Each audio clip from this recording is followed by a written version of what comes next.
This is Hidden Killers Live with Tony Brueski, Stacy Cole, and Todd Michaels. Hello, everyone. Welcome back to another week of Hidden Killers Live. I'm Tony Brueski, Todd Michaels, Stacy Cole, all with me. Today, we got some interesting stuff to talk about. We're going to go through Chad Daybell's prison letters. That's right. Chad Daybell has decided to continue his writing career, this time now in the form of letters. He has a website, which his daughter is posting his prison letters by his request. It's his way of getting his truth out there. And we're going to go through a lot of them from the start, and bonus, it's in Chad's own voice. Through the magic of AI technology, we have taken Chad's voice and allowed him to read the letters in his own cadence, everything. It'll be fun. We'll see. That's coming up in just a few. Plus, also Robin Dreek going to join us next hour. We're going to talk about the latest on the Charlie Kirk situation, the murder of Charlie Kirk and the arrest of the suspect, and where all of that is at this current date and time. But to begin, let's start with something a little more lighthearted for a person who literally melted children in their backyard. Chad Daybell diving into something that is disturbing as it is surreal. These prison letters of Chad, 5 separate writings so far. And supposedly he's going to be putting out like 2 or 3 new ones a week. So this is just like, all right, feed me. Let me hear more of your writings, Chad. Substack, baby, let's go. Oh, my God. All from his cell on death row, mind you. He's awaiting execution for the murders of his wife, Tammy Daybell, and Lori Vallow's children, Tylee and JJ. In these letters, Chad is painting himself not as a manipulative figure at the center of the doomsday cult, rather as a misunderstood prophet. You know, it was just all a big misunderstanding. Maybe these will clear it up. A gentle husband, a family man, even a victim of media distortion. He's going to reminisce about his early marriage to Tammy, share childhood and missionary stories, and describe supposed near-death experiences, and even claims that songs like Whitney Houston's So Emotional carry divine meaning. Oh. If you need a little laugh, this is the one to watch. Behind every nostalgic antidote and spiritual claim is the chilling reality. The jury unanimously convicted him of orchestrating one of the most horrific family annihilation plots in recent memory. So we're going to break down the letters one by one, put them in their proper context, expose how Daybell uses faith, memory, and denial to try and rewrite the truth of who he really is and what he has done. So, let's get into it. We're going to start with letter 1 here, and we'll take a listen to it. It's about 8 minutes in length. We'll go through it. Maybe we'll pause here and there. This one, I'm going to say right off the bat, it's not as juicy as some of the other ones get. But we got to start somewhere. We got to get the opening context here, the pilot, if you will, into Chad Daybell's Delusions, part 3, Behind Bars. So. Are we ready? Are we ready to take a listen? Yeah, we are. Chad's letters? Okay, here we go. This is Chad Daybell, in his own words, letter 1. Hello, my friends. This is Chad Daybell, writing to you from my cell in Idaho's maximum security institution. This is the first of several letters I will send. I want to thank everyone who sent me cards and letters while I have been incarcerated. Your kind words of support really helped me. I cherished each one. I arrived here at the prison in June 2024, and I suppose you could say I've settled in. As for death row itself, I won't be sharing details about my daily schedule or information about my fellow inmates. As the newest arrival on death row, it isn't my place to talk about such things. It really is a different world in here, but I'm surviving, and I spend a lot of time working on my upcoming appeals. I express my gratitude to each of you who have been part of my life. While I was in the Fremont County Jail, I spent thousands of hours in an isolation cell. I wasn't allowed to have a clock, and it often felt like time stood still. During those challenging days, I would reflect on my life, working forward from childhood to more recent years. As memories came to me, I would write down the names of the people who had been positive influences in my life. I felt strengthened as I remembered my extended family members, neighbors, co-workers, school classmates, business associates, church members, and friends I have been privileged to know. They're all You like, have we don't want to enriched know my him. life in so many ways. I am using this method to share my story because I want you to receive it uncensored and unfiltered directly from me.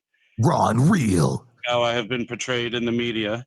Frankly, those portrayals of me are unrecognizable. I am not the man the media has created. I am not a cult member that should be feared. I am not a conspirator or a killer. I never have been. I am a father, a grandfather, a husband, a son, a brother, and a friend with a firm faith in the gospel of Jesus Christ. Of course. I have recently been able to have a few in-person visits with several of my family members, and those have been wonderful. I will always be grateful for the unconditional love and support these family members have given me. When people find out that my relatives have visited me, they usually ask them, "How has he changed?" My relatives give the same response. He hasn't changed, and he's the same Chad we always knew. Which is a problem. That answer after hearing a different story for so long. I am still the quiet, gentle person you all know. Oh, God. I have always been a peacemaker, even now in prison. I have never caused anyone's death and never conspired to commit such acts against anyone. I share in your sadness, pain, and grief over the deaths of Tammy, Tylee, and JJ. I don't have all the answers even now, but I'm grateful a more complete story will be shared during my appeals process. During my court trial, I followed my attorney's advice to sit quietly, not smile, and not show any emotion as evidence was presented. I know that is standard protocol for defendants in the courtroom, but I realize now that it made me appear to be cold and uncaring, which is the opposite of who I am. I assure you my heart was breaking many times throughout the trial, and there were moments I couldn't hold back the tears, especially as I saw and heard family members suffering the same feelings of anguish that I was experiencing. A key purpose of these letters is to share with you what I had hoped would have been explained in court. I will strive to make each letter informative and worth your time. I fully realize many people will never change their negative opinion of me. In this age of social media, podcasts, and the merging of the mainstream media with law enforcement, very few defendants are portrayed in a positive way. All I can hope for is that these letters can begin to generate feelings of healing, reconciliation, and understanding. Thanks again, my friends, for the many ways you have helped and inspired me throughout my life. Bookshelf. When I attended Springville Junior High in the early 1980s, I enrolled in a woodshop class. The instructor said we could build anything we wanted, so I decided to make a bookshelf. I designed it myself, and it was about 5 feet high with several shelves. I was pleased with how it turned out, and over the past 4 decades, that sturdy bookshelf has become our family's most enduring piece of furniture. Beds, sofas, tables, and recliners have come and gone, but the bookshelf has made every move with us, and my son now has possession of it. Our family's favorite books have resided on those shelves throughout the years, and I'm eager to share the significance of those books in upcoming letters. One of the most important books I have ever read is Life Everlasting by Dwayne S. Crowther. It was one of the first books placed on my new bookshelf after I discovered the book as a teenager. The book examines eyewitness accounts of more than 200 individuals who have ventured into the spirit world and returned to tell their experiences. It is LDS themed, but the truths it contains apply to everyone. I will be sharing quotes from it many times in upcoming letters. If you have any interest in where we came from before birth, why we are here on earth, and where we go after death, Life Everlasting provides those answers. The book was first published in the 1960s, but Dwayne released an excellent updated version in 2008 with 5 additional chapters. I would recommend that version. Musical notes. I like all kinds of music, and in my upcoming letters, I will sometimes mention songs that have been the soundtrack to my life. Rather than disrupting the flow of the letter by discussing a song's importance to me at that point, I will include these musical notes afterward to give added meaning and depth. You want to make a Most of playlist? my memories are tied to specific Like a songs that Spotify had list. an influence on me. However, during my first 3 years in the Fremont County Jail, I rarely heard music.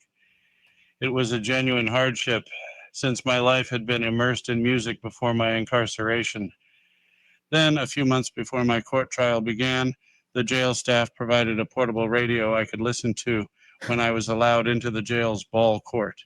The court was a concrete rectangle with 20-foot-high walls that usually blocked the sun, but it was nice to breathe some fresh air. There was a giant communication tower directly above the jail that interfered with the radio reception. But if I stood in a certain spot in the ball court and held the radio at a tilted angle, I could hear a few stations. A country station, an oldies station, and a Christian station called K-Love came in the best.